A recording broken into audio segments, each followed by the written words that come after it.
Good evening and welcome to our November board meeting. And we will go ahead and call this to order and turn it over to our superintendent for comments. Very good, thank you so much, and I'm gonna try to be as brief as possible. We have quite a stacked agenda. I wanna thank the board for being here. Everybody was available tonight and works out great because we truly have a work session tonight. We've got quite a few things to share with you. The first item there you'll see is a reminder that Monday night's board meeting will be at West Jackson Middle School at 6:30 is the starting time for that, so we'll look forward to seeing everybody there. I'm gonna go ahead and mention the fact that we're gonna do a policy review in just a minute, but since it's just a couple of announcements, Dr. B, if it's okay, we'll just do that right at the end, and I'll mention, you will see there the review of the Board of Commissioners follow-up from our time together, so that's about a 14-page document for your review. I'm committed to keeping this on as a work session agenda item, so we attend to these pieces just as a follow-up. Several of us met, or a couple of us, I think it's just me and Josh, actually met with Mr. Sanders and Mr. Poe, and we have gone over all of our intergovernmental agreements, and we have crafted what we think is a revision, and Corey Kirby is working on that for us now, so that was a great step in the right direction with updating our facilities use in partnership with the rec department, so we'll have that for you very soon. And then we are working on a meeting time with Mr. Poe to take next steps on Skelton Road and the traffic study. We do have a copy of the traffic study that the county commissioners and the Board of Education partnered together to have that done. So those two items we have followed up on, and you can, I really want you to hold us accountable for these items because I think this partnership with the Board of Commissioners as we go forward is really, really important. So it's there for your review. And then last but certainly not least, you've got the reminder the GSBA is December 5th through the 7th. December the 5th is the Thursday that we're all going to legal issues together, and then the 7th is the Friday, which is the actual conference, which goes, excuse me, the 6th and 7th is the actual conference. So I think Amanda has taken care of us, gotten us all registered, and has accommodations set up, and if anybody needs to make any changes, just let us know. So you will notice that we have two folks here to present tonight. The ones that I'm most excited about, quite honestly, and proud of, are Maysville, and they're going to present in just a few minutes. And then we do have a guest coming to talk with us just a little bit about some security upgrades. So, Dr. Blankenship, let's see if we can expedite our policy review, and we can go from there, and I'll let you guide us. All right, let's do it. Well, good evening. We will use the same format that we've used the last several times that we have reviewed policies. This month we have another section of J policies, which are related to students, and there are 9 policies. One of them is very short. It's basically one sentence. So that's student code of conduct. So we're not including that in the set that we're reviewing. But I've given each of our pairs their assignments. So let's take a few minutes to review the policies that you have, and then we'll go through as we've done in the past and just kind of give a brief summary of what that policy is, and if you have any recommendations for revisions. All right, that's great. Want to sit in your seat, Ted? Did you read it?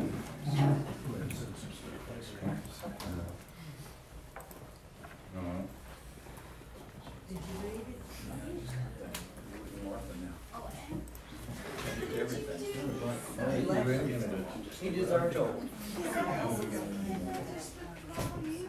They said everything pretty much covered. I hope they didn't withdraw me. They haven't checked with us on that. Yeah, they doing. Okay.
We're gonna try to stay for 2 minutes.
so I think.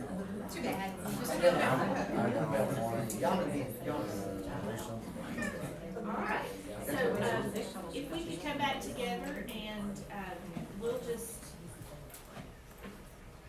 Go around, go down the list. yeah, so we'll start, if that's okay.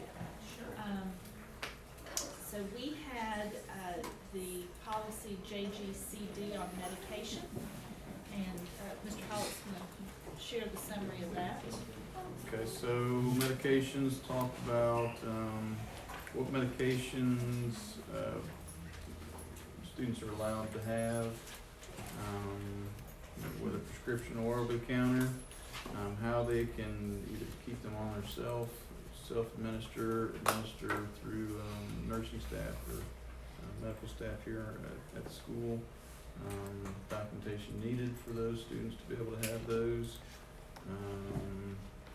The revision here that we have is, the licensed medical professionals that are employed by, with Jackson County Schools shall follow the Georgia Board of Nursing Scope of Practice Guidelines, which, told our nurse recommended that we add that, which I think is good.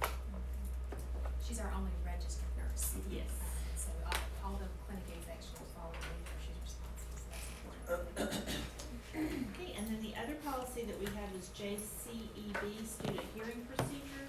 And basically, to summarize, this policy outlines, the process for conducting, student discipline hearings. And we do have some recommended, changes. The policy originally was written to, refer to disciplinary tribunals, and we don't actually use that process. We use a hearing process with a hearing officer.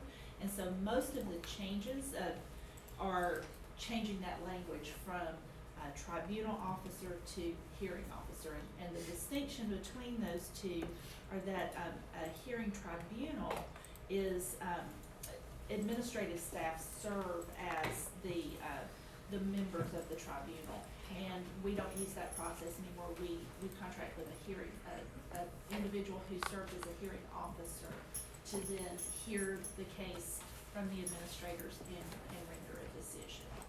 And so number 2 in this policy, just is a change to reflect that process. And then the only other changes are to just change the word tribunal to hearing. And just for the board's relative comparison, for years that Ms. Wheeler's working in the district and knows that we would have 3 representatives serve on a tribunal panel. And based on legal advice and statutory requirements, we have to have that hearing officer trained every year. So it's been recommended that we go to a hearing officer to preside, so that's why we don't use staff anymore. And that was changed several years ago, wasn't it? It was changed years ago, yeah. All right. Okay, we have, JCDAG, the bullying policy. It basically goes through and defines what bullying is, and, all of that information is based on Georgia law. And so that, you can see anything that needs to be changed about that. The other thing, it goes into, cyberbullying and how that's defined as well. And then it talks about the procedures, the things that are required for, schools to have procedures in place to keep their staff, and teachers informed about this, and what, if there's any changes, and how they should always immediately, report to the principal anytime that they feel like that, that bullying is occurring somewhere, or if they suspect that that is, going on, and then the principal continues that investigation and pursues that as they see, necessary. And then we do cover all of that in the code of conduct, and that if a student is found to be, guilty of the offense of bullying, the 3rd time, if they're in grades 6 through 12, then they are referred to the alternative school, or taken out of the building at that point. And then the other thing, the policy also covers the requirement for the administrator to inform the parent and how that process goes. And that we put all that information in student parent handbooks as well. we don't see, the only thing that I would state about that is that there's been a little bit of change this year in the, reporting side of that, where if your policy had, the wording of pattern of behavior, they wanted that taken out, that they wanted, basically, if the act of bullying as it is defined, those should count in that process, regardless of whether a pattern doesn't have to be shown first, so, but we didn't have that in our policy, so it doesn't, need to be amended. All right, well, now it says, alternative school, we don't really have We don't have a district-wide alternative school, but each of our schools do have an alternative placement Plan. within their schools. Okay. But A that lot of was- those should students that are be- handled virtually, so they, Yeah, if they're out of, off campus, then they are set up, for classes virtually. But maybe what I hear you saying then is we should change that to an alternative setting, maybe. Alternative yeah, placement. yeah. Placement, that's good. Because we don't have a designated school. Correct. All right, that's good, good point. Very good. All right. Ms. Bailey, you wanna do? Oh, you got That's one all more, we got. oh, yeah, that's all you got. Oh, y'all just have some, okay. Super It was special. a longer It was longer. I was just checking to show the favoritism. Okay, ours was on harassment, and it's just basically saying that we do not prohibit any type of harassment at all, and it goes through the different examples of what could be considered harassment, and then how you handle this. You go immediately, if it's a student, they would go immediately to their teacher or to their principal or counselor, whoever, and it talks about the reporting process of it. So basically, it's just, we do not tolerate any of that. And then the other one was on corporal punishment, and so it's a one-liner. It's been revised. The Jackson County Board of Education prohibits the use of corporal punishment by any of its employees. So I don't think that's been done for a number of years now. I remember when I started teaching, we did, but we don't now, so. They used to when I was in school. Yeah, I mean, So that's a pretty significant change if the board has any objection, but we feel like this is the right thing to do. well, I mean, there's nobody in the system that, No, you know. absolutely. Quite frankly, we did an advanced search of several districts around the state so that you can see what others, and many districts still have a corporal punishment policy still, but we don't practice, and we feel like our policy should mark our practice, and so that's our recommendation. All right, that was all for us. Thank you, Ms. Bailey. JGC, Student Health Services, basically says that we will establish and provide a health nurse program for the system, and that it will be by licensed healthcare provider, staff by licensed healthcare professionals. It's pretty cut and dry, pretty simple. Everybody knows how school nurses work, so. And then I had policy JGCC, infectious diseases. It essentially defines what that means. It says that the superintendent shall establish the appropriate procedures that are required by state board rules. It says that we should have training every year, which we do, for all employees. It says we should notify appropriate authorities when we have knowledge that there's a employee or student with an infectious disease, and we should involve school nurses, public health professionals. We don't recommend any changes. Our community's good about that. I serve on the board of health, and Ron, is part of that one, so we're in good place there.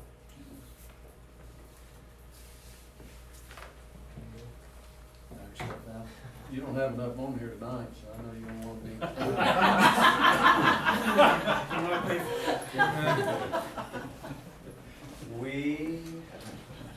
We have policy JCDAE weapons, and essentially it's a zero tolerance policy. It does a pretty good job of listing out all of the various weapons, including a dirk, which we had to look up. So there's an effort to make sure that there's no potential, essentially to cover all of our bases, and so that's the very first part is going over the types of weapons that are not allowed. And then that if a child, student possesses any weapon described in the paragraph, that there's a minimum of a 1-year expulsion, but then it goes into detail explaining that that can certainly be reduced or altered by the superintendent as well as the board. And so we had some conversations about what that might look like and how that might be why you might want to actually make those revisions. But that going into it, it's a zero tolerance policy. Just don't bring weapons to school, don't threaten people with weapons, don't have them on campus. And then, of course, law enforcement needs to be involved if there is a weapon, and parents certainly need to be involved. And at that point, it becomes a law enforcement and legal issue. So we don't have any. We just kind of talk through the scenarios, but we don't have any recommendations for revisions. We have 6 more J policies next month, Yep. and then we'll be finished with the J policies. Yep. I was telling Ms. Wheeler that I am very grateful to the board for their willingness to do this. I know it's not the most exciting one that we do, but it's one of those things that needs to be addressed periodically, and it's very timely considering not only your board members, but just where we are in the world. Thank you very much. So that means that some of these revisions, remember that a new policy has to lay on the table for 30 days. Unless you have objections to anything that we are covering, our plan was to bring forth all J section revisions at the December meeting and have all revisions approved in December. So we've got a few from last month, we have a few this month that we've noted, and then we'll bring them all to you, J revision, J policy revisions in December. All right, well, thank y'all so very much, and I am absolutely delighted to turn it over to Mr. Nicholson. I'm a little jealous, but I'm gonna let you introduce our ecstatic group here that we've spent a good bit of time at Maysville, and they have a lot to share, to brag about. So. Absolutely. So just to remind the board, we're wanting to highlight either an initiative or a school, something that we consider to be truly remarkable, and Maysville absolutely is remarkable in many counts. And they've done some stellar work, and they're steadfast in their work and their commitment. And last year they had an opportunity to participate in something called Growing Readers. So I believe Michelle Archibald has a team assembled, and I'm going to ask y'all to come up here. Most of you want to come over that way. Y'all will come over here by Mr. Holland. I thought that was for me. And if you'll introduce your team, and then they have a presentation that they'd like to share in regard to what Growing Readers is and the impact that it's having in Maysville. So thank you so much for being here. Good evening, board. We are so very thankful to have the opportunity to come before you this evening and share a really amazing opportunity that Dr. Howard described to me 3 years ago as bittersweet. And she called me one afternoon and said, Dr. Archibald, I want to let you know that Maysville has been chosen to participate in a grant-funded opportunity through GOSA, the Governor's Office of Student Achievement, and it's called Growing Readers. And the way in which Maysville qualified for participation in this grant program was because the percentage of kids, according to the Georgia Milestones Assessment, was below a certain level for 3rd graders achieving grade level status and reading. And I believe it was based on a little bit of lagging data from a couple of years before. But she said, I want you to look at this as an opportunity, because this is going to be an excellent way for you to get some great professional learning into the building, and it's all going to come to you, and it's funded directly by the state. Well, we took a hold of that. We ended up meeting with Northeast Georgia RESA, who rolled the program out to us. And when you think about that, we're saying, Growing Readers is this program. I want to kind of take away that vision that you might have as saying, okay, they've got this box that came to the school, and it came with books and all of these things that they're going to need to use to teach kids how to read. Very much just completely different from that. It's a program that's actually a professional learning grant, and it provided us 2 years of very high quality job-embedded professional learning for our teachers in the area of effective reading instruction. We had amazing, great reading teachers in our school and have had and do have.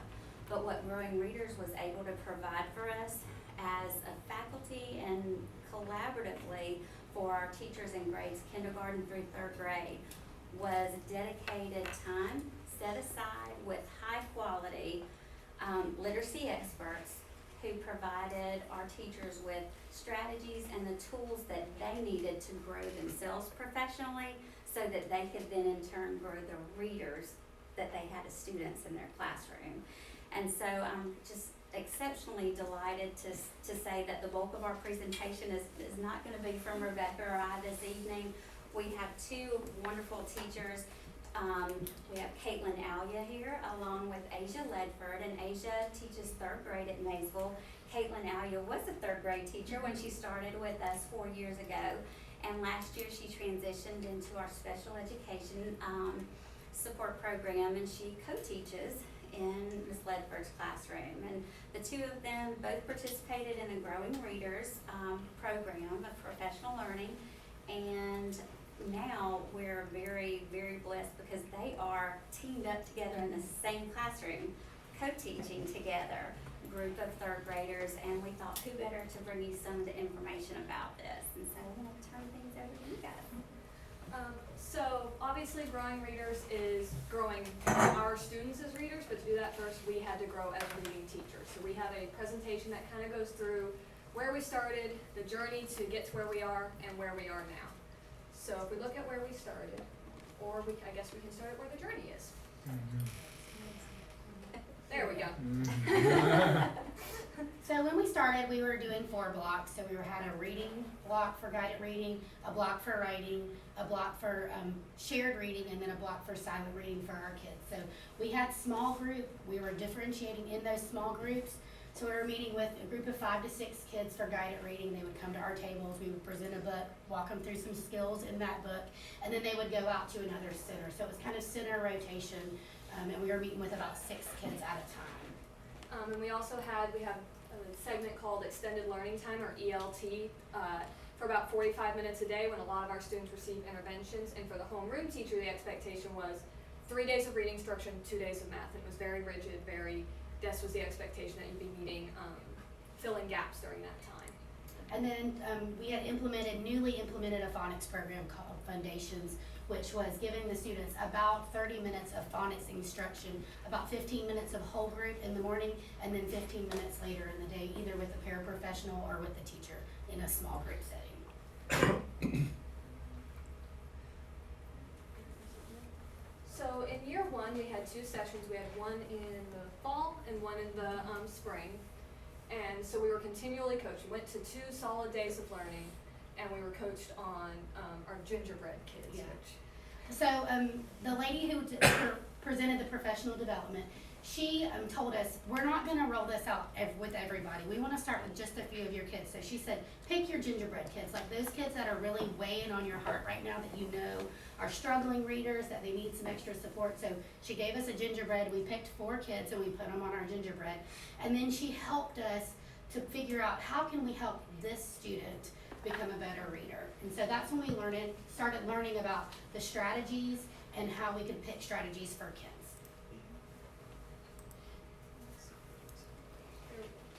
In year 2, again, same deal. We had a 2-day session in the fall, 2-day session in the spring.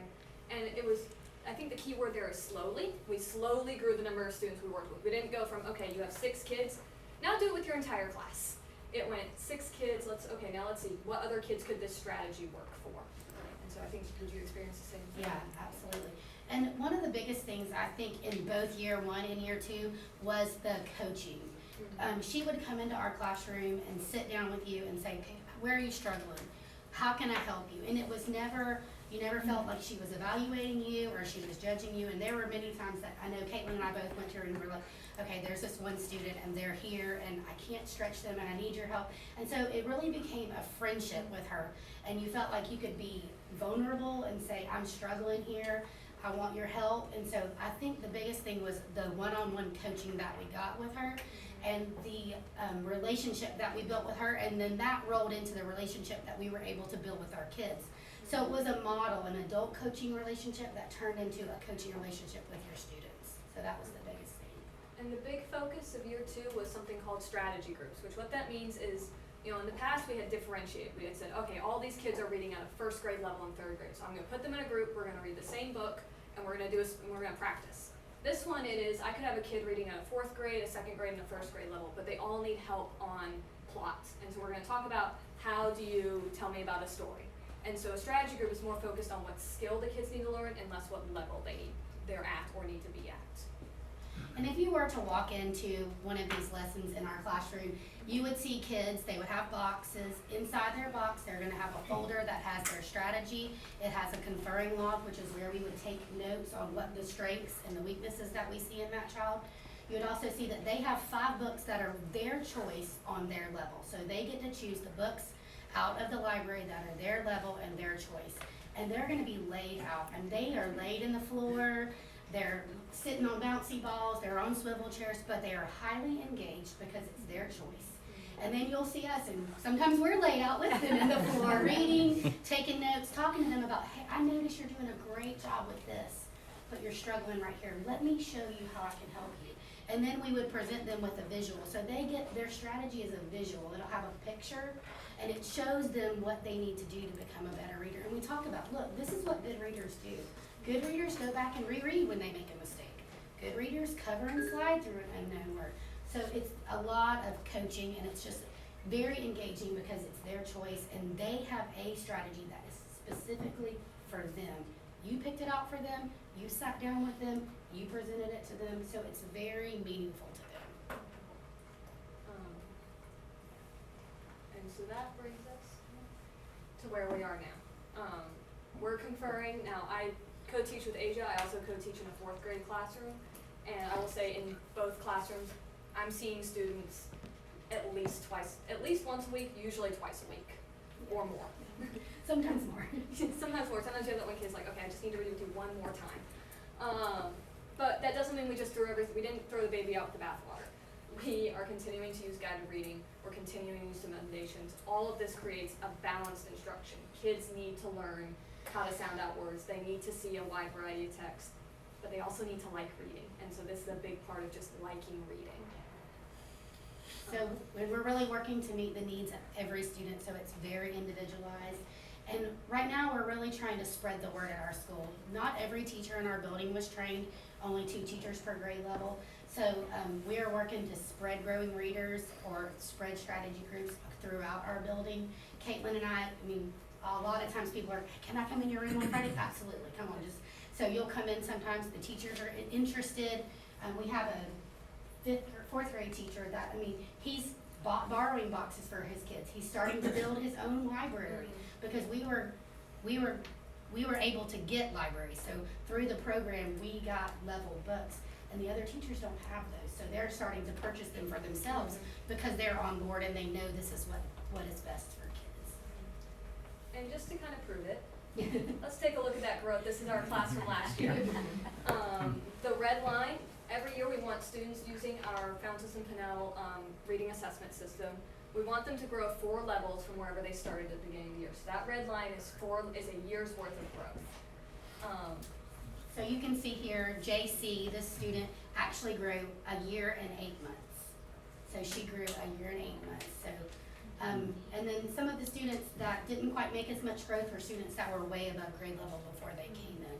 But you can see we had quite a few students that made well beyond a year's worth of growth last year. And some of those students that made, according to our assessment, it says they made, a half year's worth of growth. They made 2 levels. If you could tell, but I again have the privilege of having moved up with a lot of these kids. The change in how they are as readers. They want to read. It's not a fight to get them to read anymore. They sit here, and the minute I walked in the building, they're like, Miss Alia, let me tell you about the books I read this summer. So that's going to grow. That's going to continue to make them better readers year after year. This continues. So. And they're on fire for it too. We had a student last year when he came in, he was very reluctant to read to us. And by the end of the year, he was on tour, basically, going around the building and reading, but he was so excited, he would say, let me tell you how I can do this in my book, let me show you how I do it. And so it's just amazing to watch them go from a non-reader to a reader that is on fire. Even if they're below grade level, they still want to show what they can do with their books now. And I think one thing that I'll share about this one particular student Ms. Ledford was saying is, he began leading his own conferences. And so when you think about that, that's what we think through honestly, through the TEKS evaluation system for our teachers, we want students to take that ownership. And this was an incredible transformation for the child. If you think about the pancake flipping from one side to the other, he was undone and uncooked, and then wow, he was on fire on the other side. And he was truly taking ownership and having his teacher follow along while he led the conferring, so very good. And with the 2-year implementation, the first year, they were all nervous. They came back after their first 2-day training in October at Northeast Georgia RESA, and they were like, oh my goodness, what are we gonna do? And they slowly, as they started to learn all the strategies and how to implement this in their classroom, with Chrissy coming in and supporting them every month, she would come and meet with each teacher individually.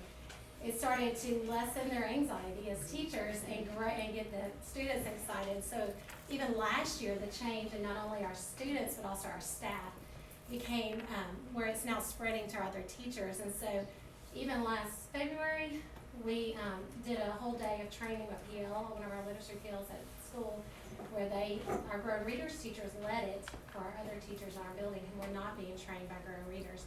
And so this year, we're working along with Amy Godfrey, and we're training our 4th and 5th grade teachers specifically. Now they're looking at their gingerbread kids and they're focusing on that, but also our teachers who were not trained in the past. So we have a new teacher in 2nd grade, she's going through it. We have our kindergarten teacher who has not been through Grown Readers, and then we have 2 first grade teachers. So it's just starting to spread through the building, and it's changing us culturally, and it's changing our readers, and it's changing our data. So it's just been a positive impact on our building. But the boxes and the needs of our school through this, Northeast Georgia Angosa supported us financially and poured a lot into our teachers. They got 2 books on conferring and on strategy grouping, but also they received for 2 years in a row, I would say at least $500-600 in more books. books. And they still need more. Yes.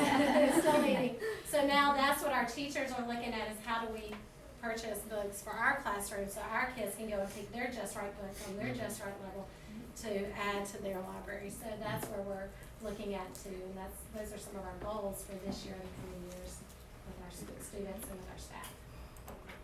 And we invite you guys to come anytime and visit any of our Growing Readers classrooms. We will be happy to have you, and if you have any questions about that, just let us know. Well, now, how many students do you have like this year that are in the Growing Readers program? About how many kids are y'all serving now with that? Well, we're serving, in my classroom, we have 16 kids that we're serving, but their kids aren't actually in Growing Readers. Growing Readers is what we were sent through. So we have my classroom, there's still 2 kindergarten teachers that are also using Growing Readers. Yeah. One first grade and 1 second grade, and then Miss Allie and I. Yeah. So we have a handful of teachers that are still using Yeah. Growing Readers in their classrooms. I think it Sounds is exciting. absolutely wonderful. Yes, it sounds I do, great. that you guys are taking this initiative and spreading it through of course, I get excited anyway. But I think it's wonderful. How do you evaluate? How do you know which, I understand one-on-one is easy to understand, but you have so many kids, how do you know which one needed? Is it math testing? Is it? Everybody gets one. Okay. Every student in our room has their own strategy. Yes, sir. Good. So what we do is we take anecdotal notes when we're meeting during guided reading. And then probably the first 2 weeks of school, we basically just conferred with kids. So we would just sit with them while they were reading and took notes on how they were doing, their strengths and their weaknesses. And then Miss Allie and I meet every Thursday morning to kind of go, like this morning we met on a student and I said, he's really anxious, he wants to move up, what do you think? And so we communicate about what we think. And then we also talk to the student and say, look, we understand that you really want to move up in levels, but we need to give you this strategy so that we can move you there. So every student in our room has their own strategy that is specifically for them. And the starting place is the fountain pen. I tend to use that a lot. to kind of get an idea, because it's basically, they read a book and you take notes on their behaviors, and so that's a good place to start, like, okay, are they having a hard time sounding out words, or can they sound them all out, but they have a really hard time remembering what they read, so it's a combination of all of that. It's really truly impressive, and if you do go visit Maysville, which I hope you will, we actually had our principal meeting and our assistant principal meeting this last month, because the work, we've had to share on other board meetings before, we say, look, just give them some time, they're doing the right work, and you can see it is the right work. But I remember going into Miss Ledford's classroom, I don't know if it was the first year, I think it was, and all the kids pull out their folder and they can tell you their strategy, why they're using their strategy, and how it's helping them improve. So those are students taking, so while they went through the professional learning, it's really about empowering the students to know themselves as readers and to know why they're doing what they're doing, which I guarantee, I'm setting it all up, but I guarantee if you went into their classroom tomorrow or any day and asked a kid, what is your strategy, why are you using it, and how is it helping you, they would be able to answer that, and they would love to read too, so. Yes, they will. Yeah. Well, and your excitement, you know, that's contagious for the kids. And so we appreciate y'all and what you're doing. This is really good. Thank y'all so much for coming this evening. You're welcome to stay for the entire meeting, if you'd like to exit out.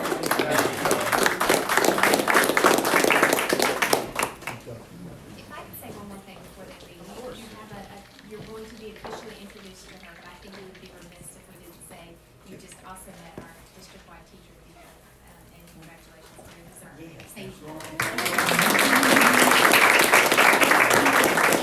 And very deserving, and the culture at Maysville under the leadership of Dr. Archibald and Ms. Grogan, the reason we met at that school was certainly about growing readers, but it was more about how much that entire school wraps their arms around kids to make sure that they are successful. And it is quite a passionate experience to go in that building and see how you build confidence in a lot of kids who come from potentially challenging backgrounds. And so with one of the highest free reduced lunch rate and the challenges that some of the children have, and that's public information, but you have some of the greatest energy that I've ever seen in kids and their confidence, and you build it through that kind of individualized work and building them up. So thank y'all very much for being here. Very grateful. Very grateful. All right. Talk a little bit about school impact checks. Yes, impact checks. So we shared some data with you via email. Mr. Johnson shared data with you at the beginning of the year. Just wanted you to know that we have concluded our first round of impact checks. And essentially what that is we ask the school leadership, bring whoever it is that you'd like to bring in. We spend a couple hours talking about what their focus areas are for the year, how they're monitoring, what those areas are in terms of progress and growth that they're making, and what they're basically go through their school improvement plan. And it's a time for us to really get a sense of where do we also as a district need to be able to pour our efforts into, where do we concentrate our efforts, and then we'll continue to do we do another round of impact checks. But in between those impact checks, we also go out and we do class visits at the schools. And so we've had in years past, we've had the schools come and share with you, and we've kind of gone different variations, but just want you to know that when we get all that data, map data, CCRPI data, milestone data, our schools pour into it, they come up with a plan, they share it, we go over it, and then we get out there and do what we can do to support them, make sure they're successful. Maysville is a perfect example of years ago, so just focus on growth, achievement will come, focus on growth, and they are growing, they have highest growth, and it's not at the expense of the culture, it's actually contributing to the culture, and that kids know, if you measure growth, that's something you can see. If the mark is too high and you just can never reach it, you lose faith, and you become disappointed with the solution, but it's truly an amazing place. And our other schools are wonderful, but we're highlighting Maysville this evening, and so that's similar type of work we're doing with our other schools as well. And Growing Readers Grant is South Jackson. So that same work that you Started this year. So, Just started this year training those teachers. Which, as you heard from them, it's a little overwhelming at first because anytime you have to add professional learning to your professional responsibilities, it increases your stress. But the outcome that it will yield in confidence for the teachers as well as those kids will be a flywheel. It'll really build up.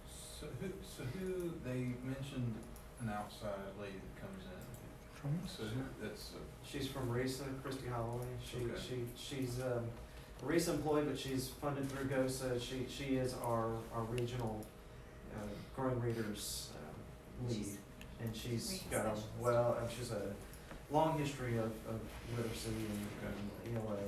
So she helps teachers, or also, who's the day-to-day there for teachers? So they've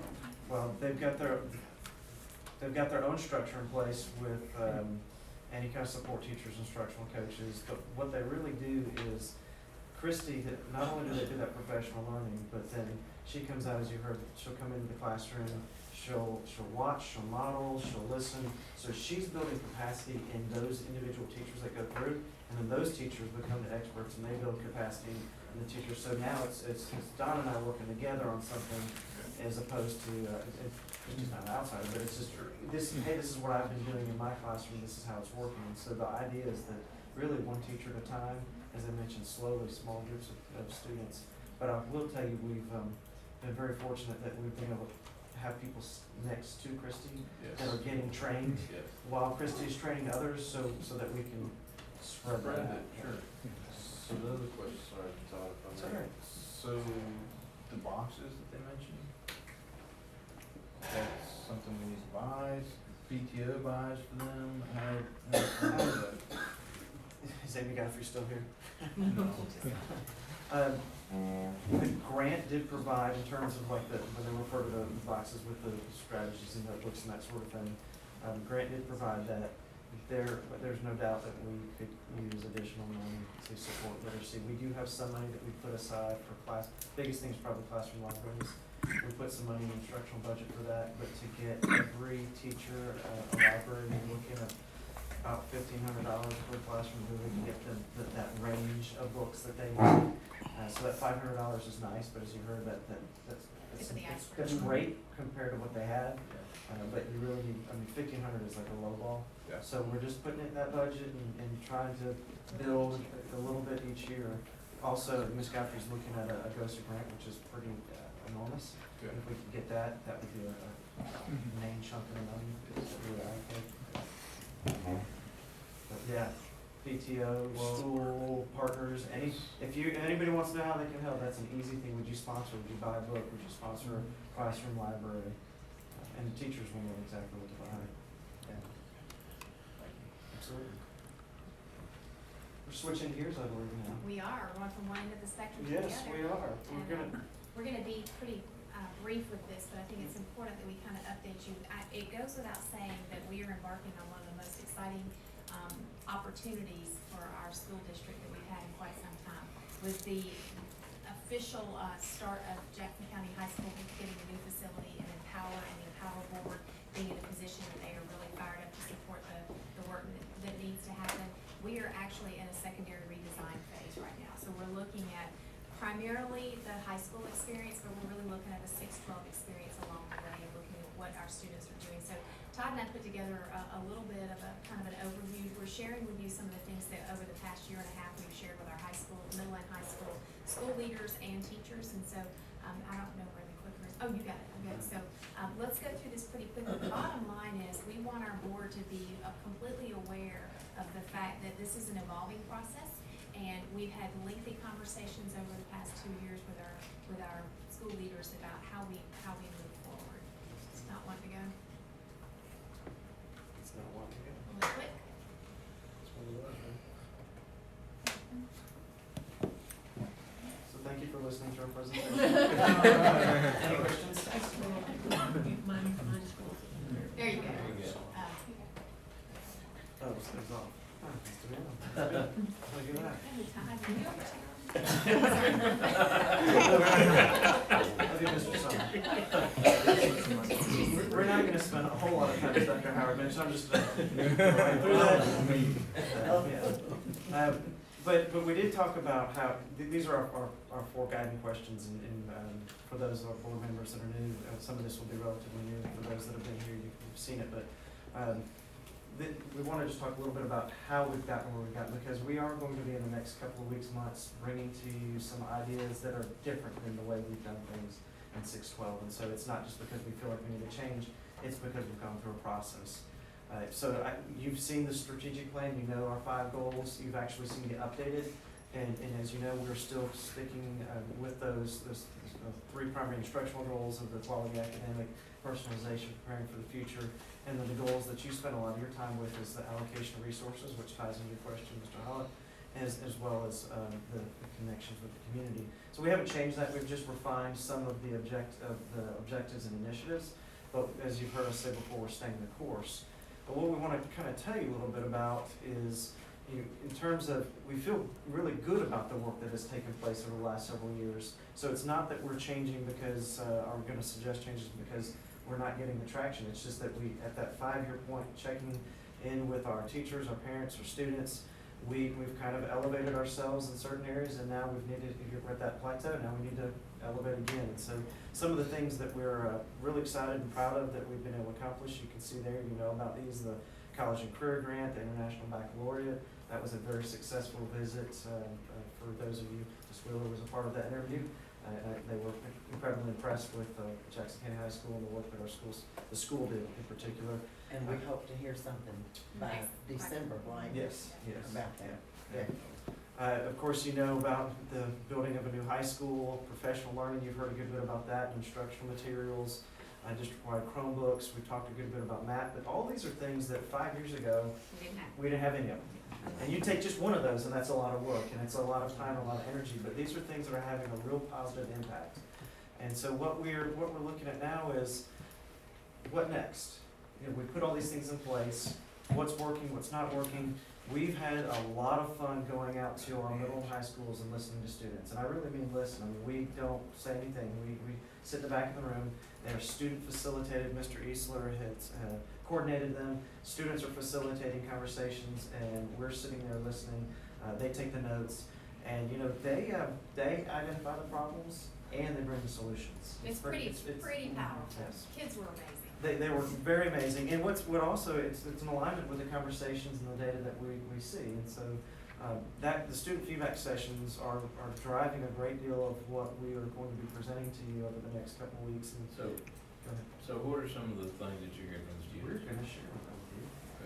Tonight or in a couple of weeks? No, right now. No, yeah, just Yeah. carry on. We'll get there. I'll share. I just wanna Absolutely. make sure that we're gonna get there. Absolutely, we're getting there. Parent surveys, same kind of thing. I'm talking fast. I know. We're gonna be sitting there a couple of weeks or? You You're know, gonna go I like don't that? talk, for the record, if you look back, I'm not the longest talker in these meetings anymore. But It's just anyway. because we complained so much in the past. We're gonna start timing it. Oh, it's already happening. Do I need to point out who talks longer? All right, fair enough. We listen to our parents. But in all seriousness, yes, I'm gonna share that with you. We looked at data, you know these things. Some of the feedback that we've gotten, so getting the feedback. Back one slide, if you don't mind, Todd. That bottom one is important. We've done book studies and looked at a lot of research, and we're not just comparing to districts around us. We're looking at national and international comparisons in terms of what people are doing. Absolutely. This is one of the questions we gave a year ago, I believe this was, and you can see there that when we talked about the primary purpose, our asked primary purpose of education, the first one was provide academically rigorous learning experiences. You can't see the rest of that. But then what is really pretty amazing is that second one was help students find their passion. And that is not something that K-12 instruction institutions have ever really been known for. It's teach the content, get them ready to pass the test. And then you look at 18 point, the third highest, which is to prepare students for the workforce. And I would argue that some of the things that we do don't actually prepare students for the workforce. We do it because it's the way we've always done them, or we do it because there's state requirement, and we're really looking at how do we revise the structure, really turn it on its head to make sure that a child, when they leave Jackson County schools, is prepared for the workforce, and prepared for college, prepared to go into a job, but prepared for life. And that's one of the things that we're going to show that our students desperately want. This is similar, same survey but different question in terms of how do we report our success. Folks never ask us really about the CCRPI, the milestones. We do get questions about math and what that means, and that's become a part of our culture and used for personalization. But what do they want for their kids? They want them to be able to effectively communicate. And they want them to participate, again, if you look at that work-based authentic learning experiences, that's what our parents, this was a survey from our parents, and that's what they want. If I highlighted the rest of these, it would be very much in line with the conversations that we're having with the students, and that is about preparing them for life, helping me understand how to do taxes, helping me understand how to change tire, helping me how to manage my time. And very little of it has to do with the things that we consider, because I think we do the things traditionally rather well, but there are other things that we're not doing in terms of preparing our students. So, Mr. Chronic, to get to your question, these are the things that we've kind of boiled it down to. I'm not gonna read all those for you. I would like to highlight a few relationships. You've heard that from our Parent Advisory Council. Kids, if they know somebody loves them, respects them, values them, they'll do whatever they need to do to be successful. But if they don't feel that respect, that value, that appreciation, then it doesn't matter how much content you need to learn.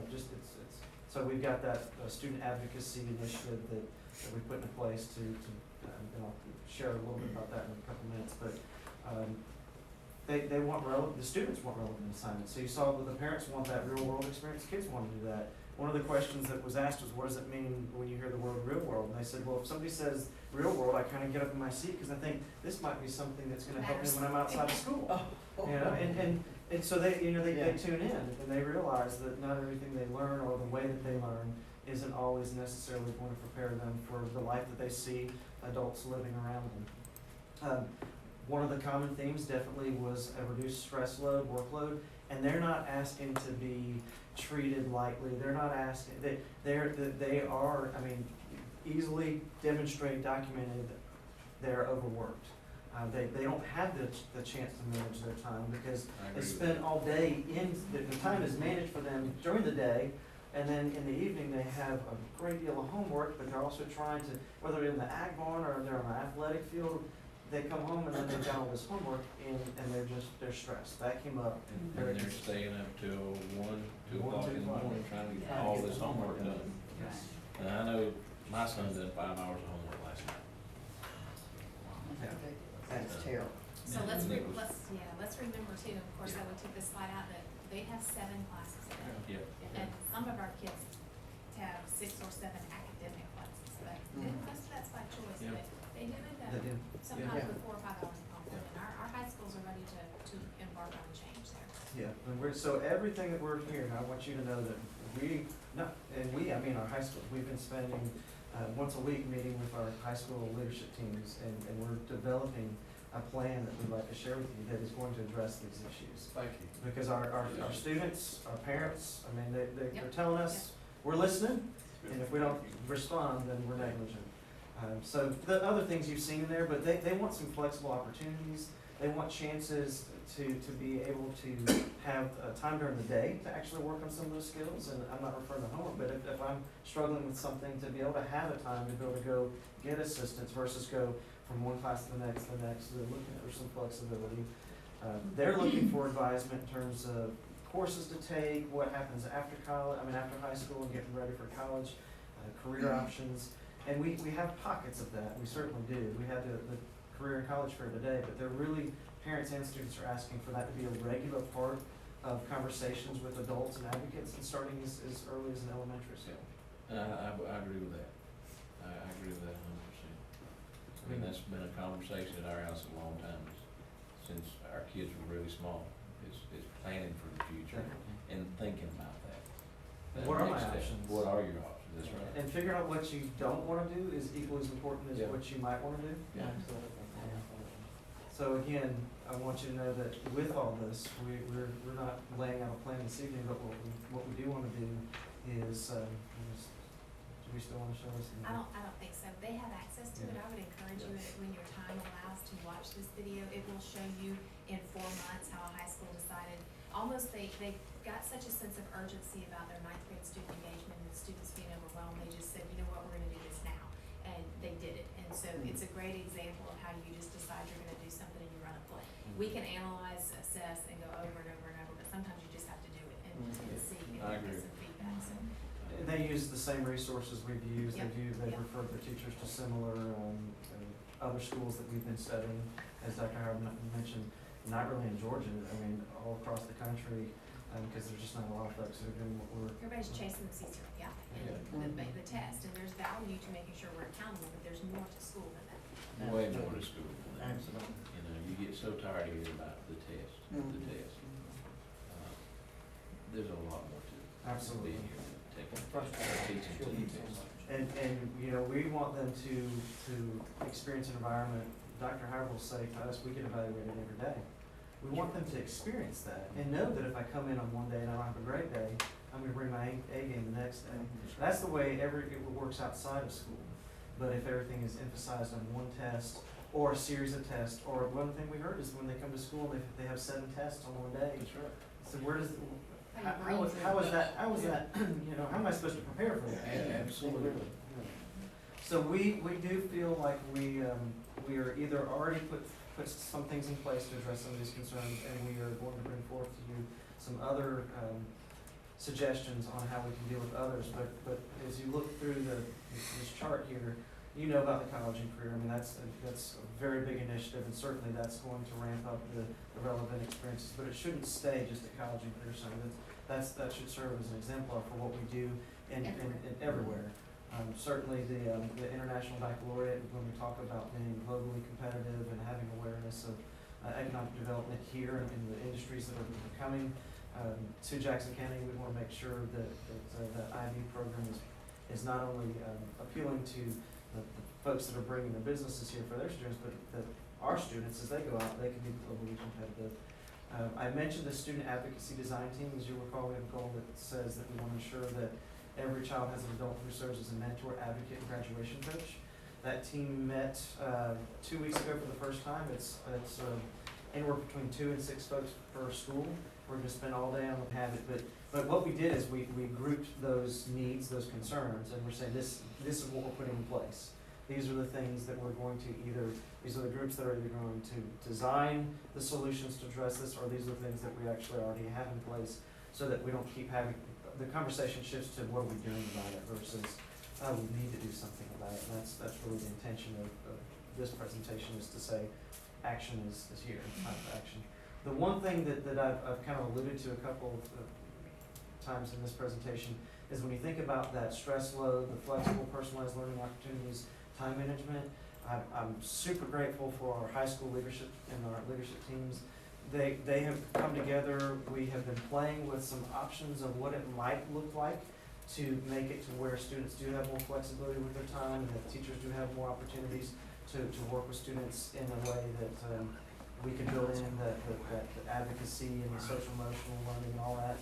And so that would be looking at a change in how we do high school, essentially, and the schedule, and how we might be able to reduce the dependency on time and place and increase that flexibility and that personalization. So we're working through that. We've got another meeting tomorrow.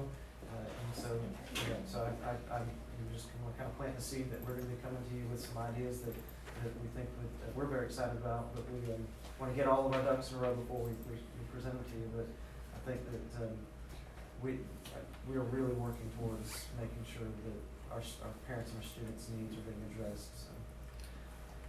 Last one, absolutely. And this is how we're going to know we're successful. This is the bar that we're holding. This is our accountability for us. And I am going to call attention to each one of these because I think it's important. We'll know we've arrived when all students have positive relationships with adults, and that we've achieved that advocacy, mentorship, and graduation coach. We'll know when they participate in personalized learning experience through Empower, through International Baccalaureate, but also through authentic and engaging learning opportunities at their base high school. That's that idea that it's not limited at those places. Those serve as models, but that permeates everywhere. When they graduate with professional life skill certification, we've talked about adding in a credit that all students go through life skills, so that they know how to do things from laundry to taxes. It's not taught. Our family consumer science teachers do a wonderful job of that, but that's one course, and not everybody takes it. And that is probably the #1 thing that the kids told us, if you really want to know. They said,